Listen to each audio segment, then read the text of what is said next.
স্বপ্ন ছিল বৈধভাবে কাজ করে পরিবারের মুখে হাসি ফোটাবেন, কিন্তু বাস্তবতা পরিণত হয়েছে দুঃস্বপ্নে। দেশ থেকে দালালদের প্রলোভনে সৌদি আরবে এসে কাজ না পেয়ে অবৈধ হয়ে যাচ্ছেন লাখো বাংলাদেশি।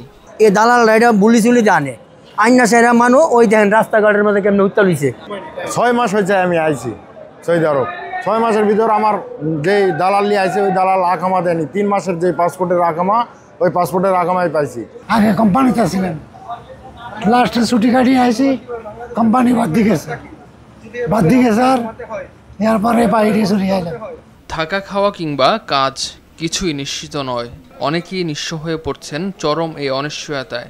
বাধ্য হয়ে কেউ ভিক্ষাবৃত্তি, ছিনতাই, কেউ আবার জড়িয়ে পড়ছেন দেহ ব্যবসার মতো পেশায়। অপরাধ প্রবণতা বাড়ছে, এতে হুমকিতে পড়ছে পুরো কমিউনিটির ভাবমূর্তি।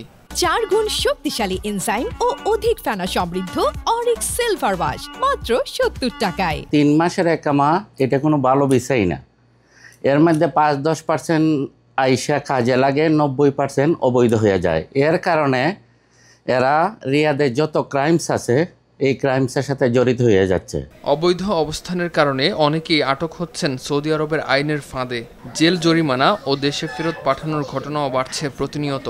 অথচ অন্তরালে সক্রিয় রয়ে গেছে দেশীয় দালাল চক্র। এই 3 মাসে বিষয়টা না যে আইতাছে ওই মরতাছে, এই দালালের কথা শুনেন। এমন পরিস্থিতিতে রিয়াদ সহ বিভিন্ন শহরের বাংলাদেশ দূতাবাস ও শ্রম মন্ত্রণালয়ের প্রতি এ বিষয়ে কঠোর ব্যবস্থা নেওয়ার আহ্বান জানান প্রবাসী বাংলাদেশিরা। দ্রুত দালাল চক্র শনাক্ত করে আইনের আওতায় আনার দাবি তাদের। বাংলাদেশ দূতাবাস যদি ভালো কোনো পদক্ষেপ না নেয় তাহলে আমরা যারা আছি তাদের খুব বিপদ হবে। আমরা টাকাই কঠিন হয়ে যাব এই দেশে।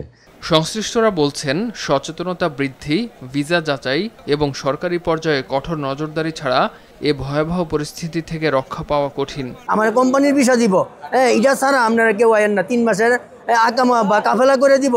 কাফেলা 100-র মাঝে 5 জনের কাফেলা করতে আর দালালরা, আর 95 জন রাস্তাঘাটে ঘুরে।